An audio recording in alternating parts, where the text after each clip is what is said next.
আলহামদুলিল্লাহ ওয়াসসালাতু ওয়াসসালামু আলা রাসূলিল্লাহ ওয়া আলা আলিহি ওয়া সাহবিহি আজমাইন। আসসালামু আলাইকুম ওয়া রাহমাতুল্লাহি ওয়া বারাকাতুহু। ১১১ নম্বর হাদিস।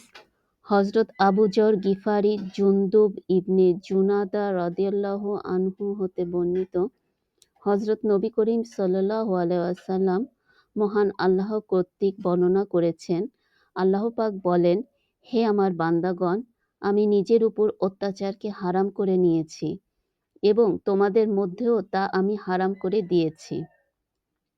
অতএব তোমরা পরস্পর অত্যাচার করো না। হে আমার বান্দাগণ, আমি যাকে হেদায়েত দান করেছি সে ব্যতীত তোমাদের প্রত্যেকেই পথভ্রষ্ট। সুতরাং তোমরা আমার নিকট হেদায়েত চাও, আমি তোমাদের হেদায়েত দান করব। হে আমার বান্দাগণ, আমি যাকে খাবার দান করেছি সে ব্যতীত তোমাদের প্রত্যেকেই ক্ষুধার্ত। অতএব তোমরা আমার নিকট খাবার চাও, আমি তোমাদের খাবার দান করব। হে আমার বান্দাগণ, আমি যাকে কাপড় দান করেছি সে ব্যতীত তোমাদের প্রত্যেকেই বিবস্ত্র। সুতরাং তোমরা আমার নিকট কাপড় চাও, আমি তোমাদেরকে কাপড় দান করব। হে আমার বান্দাগণ, তোমরা প্রতিদিন গুনাহে লিপ্ত, আর আমি সব গুনাহ মাফ করে দিই। অতএব তোমরা আমার নিকট গুনাহের ক্ষমা চাও, আমি তোমাদেরকে ক্ষমা করে দেব। হে আমার বান্দাগণ, তোমরা আমার কোনো ক্ষতি করতে সক্ষম নও, আমার কোনো ক্ষতি করতেও সক্ষম হবে না। হে আমার বান্দাগণ, তোমরা আমার কোনো উপকার করতে সক্ষম নও, অতএব তোমরা আমার উপকার করতে সক্ষমও হবে না।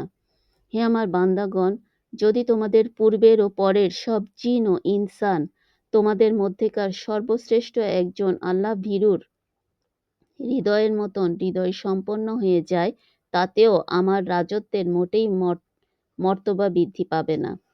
হে আমার বান্দাগণ, যদি তোমাদের আগের ও পরের সব দানব ও মানব তোমাদের মধ্যেকার সর্বাপেক্ষা এক খারাপ মানুষের হৃদয়ের মতো হৃদয় সম্পন্ন হয়ে যায়, তাতেও আমার রাজত্বের সামান্যতম মর্তবা ক্ষুণ্ণ হবে না। হে আমার বান্দাগণ, যদি তোমাদের আগের ও পরের সকল মানব ও দানব কোনো এক মাঠে দাঁড়িয়ে একত্রে আমার নিকট চায় এবং আমি প্রত্যেককে তার চাহিদা পূরণ করে দিই, তবে তাতে আমার কাছে যে ভাণ্ডার রয়েছে তার এতটুকু কমে যায় যেমন সমুদ্রের একটি সূঁচ ফেলে তুললে তার মুখে যে পানি জমে যায়। হে আমার বান্দাগণ, আমি তোমাদের নেক আমলকে তোমাদের জন্য সঞ্চয় করে রেখেছি, আমি তোমাদেরকে তার পরিপূর্ণ বিনিময় দেব। সুবহানাল্লাহ। সুতরাং যে ব্যক্তি কোনো কল্যাণ পায় সে যেন আল্লাহর তারিফ করে। সুবহানাল্লাহ। আর যে ব্যক্তি অকল্যাণ পায় সে যেন নিজেই তিরস্কার করে। সাইদ রাদিয়াল্লাহু আনহু হতে বর্ণিত, সাইদ রহমতুল্লাহ আলাইহি বলেন, আবু ইদ্রিস রহমতুল্লাহ আলাইহি যখন এই হাদিসটি বর্ণনা করতেন তখন হাঁটু ভাঁজ করে উপুর হয়ে পড়তেন। মুসলিম 2577, 2495, ইবনে মাজা, আহমদ, দারিমি হাদিস গ্রন্থে হাদিসটি এসেছে। আল্লাহু আকবার। এটা একটা বড় হাদিস। এখানে যে বিষয়টা এসেছে সেটা হচ্ছে রাসূল সাল্লাল্লাহু আলাইহি সাল্লাম আল্লাহ পক্ষ থেকে এটা বর্ণনা করেছেন, মানে এটা আল্লাহই বলছেন এই কথাগুলো, সেটাই আল্লাহ রাসূল আমাদেরকে শুনিয়েছেন। তাহলে এখানে যেহেতু অনেক বড় হাদিস, আমি অনেক সংক্ষেপে বলার চেষ্টা করব। এখান থেকে আমরা যে শিক্ষাগুলো পাচ্ছি সেটা হচ্ছে আল্লাহ রাব্বুল আলামিন অত্যাচারকে হারাম করে দিয়েছেন, অর্থাৎ তিনি নিজেই বলছেন যে আমি নিজে এটা হারাম করে নিয়েছি, সুতরাং আমরা পরস্পর যেন কি অত্যাচার না করি, এটা আল্লাহ তাআলা আমাদেরকে নিষেধ করেছেন। এখন এটা তো আমাদের সমাজে, আমাদের পরিবারে, সব জায়গায় আমরা এই অত্যাচারের মাত্রাটা অনেক ধরনের আছে। হ্যাঁ, অত্যাচার বলতে যে শুধুমাত্র লাঠি পিটা করতে হবে এমন না, অত্যাচার অনেক ধরনের আছে।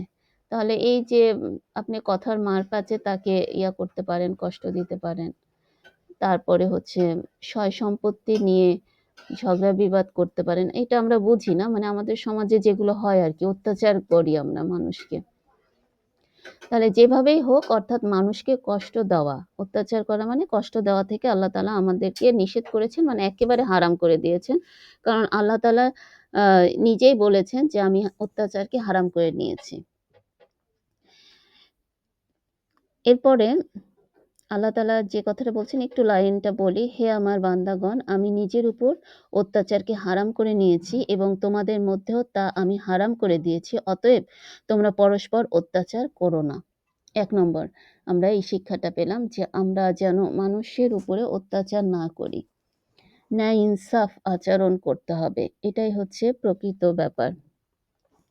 দ্বিতীয়ত, হেদায়েত দান করার মালিক কি? একমাত্র আল্লাহ রাব্বুল আলামিন। আমাদের আল্লাহর কাছে হেদায়েত চাইতে হবে।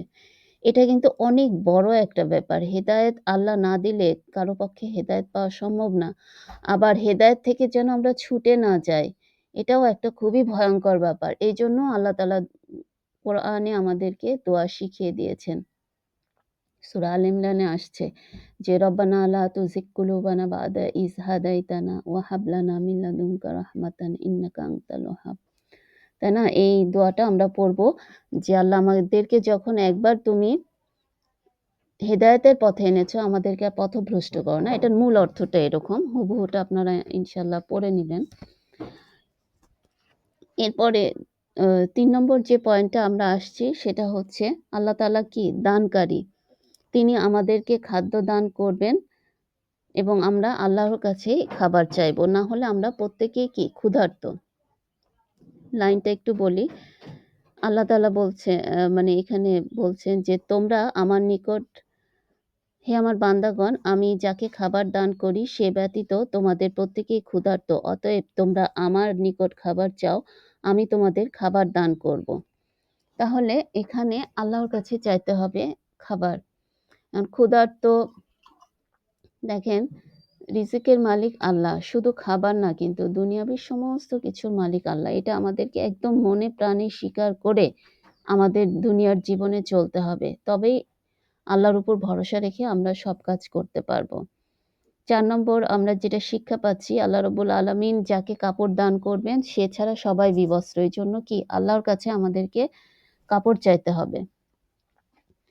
৫ নম্বর, আল্লাহর কাছে গুনাহ থেকে আমাদের ক্ষমা চাইতে হবে, কারণ আল্লাহই আমাদেরকে ক্ষমা করে দেন।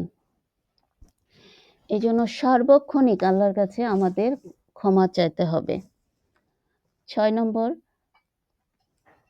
কেউ আল্লাহর ক্ষতি করতে পারবে না। দুনিয়ার কারো পক্ষে এটা সম্ভব না। কেউ ক্ষতি করতে পারবে না এবং ক্ষতি করতে সক্ষমও নয়। এরকম কোনো ক্ষমতাই কারো নাই দুনিয়ায়।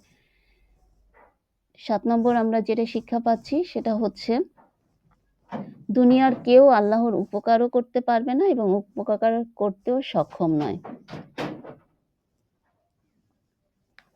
এখন এখানে একটা ব্যাপার আসছে যে ৮ নম্বর পয়েন্ট থেকে আমরা যেটা জানতে পারছি যে, আল্লাহ রাব্বুল আলামিন বলছেন যে, হে আমার বান্দাগণ, যদি তোমাদের আগের ও পরের সব দানব ও মানব তোমাদের মধ্যেকার সর্বাপেক্ষা একটু আমি আবার বলি লাইনটা। হে আমার বান্দাগণ, যদি তোমাদের পূর্বের ও পরের সব জিন ও ইনসান তোমাদের মধ্যেকার সর্বশ্রেষ্ঠতম একজন আল্লাহভীরু হৃদয়ের মতো হৃদয় সম্পন্ন হয়ে যায়, তাতেও আমার রাজত্বের মোটেই মর্তবা বৃদ্ধি পাবে না।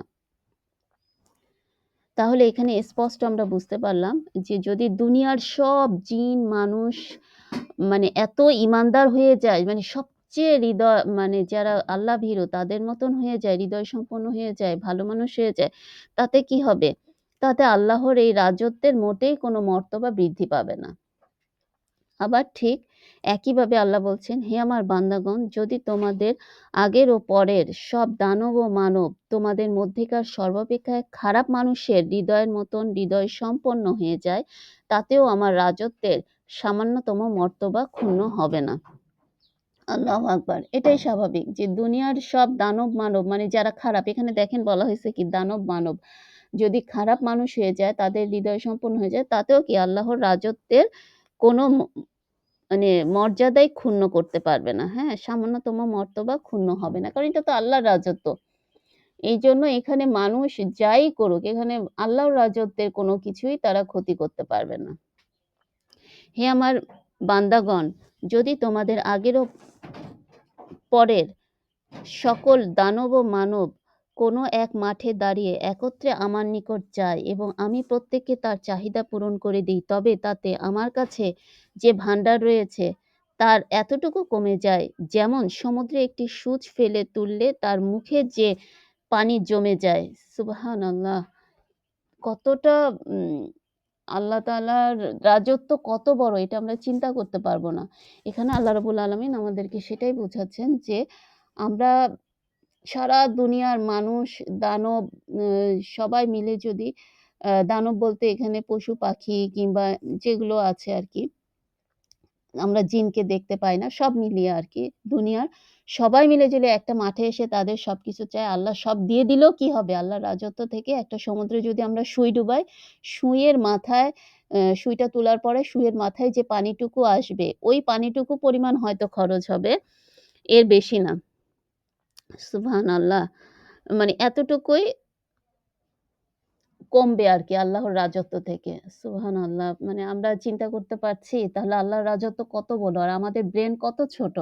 আমরা কিন্তু এখনো ওটা অনুভব করতে পারছি না কিংবা অনুধাবন শক্তিটাও আমাদের কম মনে হয়। একটু চিন্তা করি এই উদাহরণটা থেকে কিন্তু স্পষ্ট বোঝা যাচ্ছে যে আল্লাহর রাজত্ব কত বড় এবং আল্লাহর দান ভান্ডারটাও অনেক বড়। যেখান থেকে সামান্য সুঁইয়ের আগায় যে পানি এতটুকুই কমবে দিলে সারা দুনিয়ার সবাইকে। আল্লাহু আকবার! হে আমার বান্দাগণ, আমি তোমাদের নেক আমলকে তোমাদের জন্য সঞ্চয় করে রেখেছি। আমি তোমাদেরকে তা পরিপূর্ণ বিনিময় দিব। সুবহানাল্লাহ! আল্লাহ অত্যন্ত দয়াবান। আল্লাহ তাআলা বলছেন যে, হে আমার বান্দারা, তোমরা যে ভালো কাজগুলো করছো, আমি তার প্রতিদান দিব এবং এই যে মানে এটা আল্লাহ তাআলা জমায় রাখছে। আল্লাহ তাআলা নিজে বলছে যে, "আমি এটা সঞ্চয় করে রেখেছি। আমি তোমাদেরকে পরিপূর্ণ বিনিময় দিয়ে দিব।" সুবহানাল্লাহ! দেখছেন আল্লাহ কত রহমানুর রহিম। সুতরাং যে ব্যক্তি কোনো কল্যাণ পায় সে যেন আল্লাহর তারিফ করে। আলহামদুলিল্লাহ। অর্থাৎ সুবহানাল্লাহ, এখানে একটা জিনিস দেখেন যে যখন কোনো কল্যাণ আসবে আল্লাহর পক্ষ থেকে মানুষের জীবনে, তখন হচ্ছে কি হবে? আল্লাহর তারিফ করতে বলেছে। এই কথাটা আমরা কখনোই ভুলব না। যখন কোনো ভালো কিছু আসবে অবশ্যই আল্লাহর প্রশংসা করতে হবে। সূরা নাসরে আমরা পড়েছি না? রাসূল সাল্লাল্লাহু আলাইহি সাল্লামকে আল্লাহ তাআলা কিন্তু এই কথাটাই বলছেন যে, "তুমি যখন দেখবে ইসলামের দলে, দলে বিজয় হচ্ছে তখন কি হবে? তখন আল্লাহর প্রশংসা করতে বলেছেন। আর যে ব্যক্তি অকল্যাণ পায় সে যেন নিজেরই তিরস্কার করে।" এখন এখানে আল্লাহ তাআলা আরেকটা সাবধানবাণী করে দিলেন যে কেউ যদি অকল্যাণ হয়, তার জীবনে কোনো আ অকল্যাণ আসে, তখন কিন্তু সে নিজেকেই তিরস্কার করবে। আল্লাহর কাছে তওবা করবে। হ্যাঁ? অর্থাৎ আমার কোনো ভুল ভ্রান্তি হয়েছে এরকম চিন্তা করে আল্লাহর কাছে সবসময় তওবা করবে। আ এটাই আল্লাহ তাআলা চাচ্ছেন। সাইদ রহমতুল্লাহ আলাইহি বলেন, আবু ইদরিস রহমতুল্লাহ আলাইহি যখন এই হাদিসটি বর্ণনা করতেন, তখন হাঁটু ভাঁজ করে উপুড় হয়ে পড়তেন। আল্লাহু আকবার! এখানে দেখেন এই বিষয়টা বোঝানো হয়েছে যে তিনি আল্লাহর কাছে সাহায্য চাইতেন, সেজদা করতেন। এটা কিন্তু আমি আগে হাদিসে বলেছি যে সেজদার গুরুত্ব। আমাদেরকেও এরকম সেজদা করা শিখতে হবে। যে সবসময় আল্লাহকে সেজদা করা। এতে আল্লাহর অনেক কাছাকাছি যেয়ে চলে যাওয়া যায়। তো আল্লাহ রাব্বুল আলামিন আমাদের সবাইকে এইভাবে, এইভাবে আল্লাহর কাছে চাওয়ার তৌফিক দান করুন এবং আল্লাহ তাআলা আমাদেরকে দেওয়ার জন্য প্রস্তুত। আমরা যেন আল্লাহর কাছে চাইতে পারি এবং আমরা আমাদের জীবনের কৃত গুনাহ খাতা থেকে আল্লাহর কাছে সবসময় মাফ চাইবো। আমাদের বর্তমানে বাংলাদেশের যে ভূমিকম্প হচ্ছে এটাও আল্লাহর পক্ষ থেকে গজব। আল্লাহ আমাদেরকে এই গজব থেকে আমাদের দেশ ও জাতির সবাইকে রক্ষা করুন। আমিন। ওমা তৌফিক ইল্লা বিল্লাহ। সুবহানাকাল্লাহুম্মা ওয়া বিহামদিকা আশহাদু আল্লা ইলাহা ইল্লা আনতা ওয়া আস্তাগফিরুকা ওয়া আতুবু ইলাইক। ওয়াসসালামু আলাইকুম ওয়া রাহমাতুল্লাহি ওয়া বারাকাতুহু।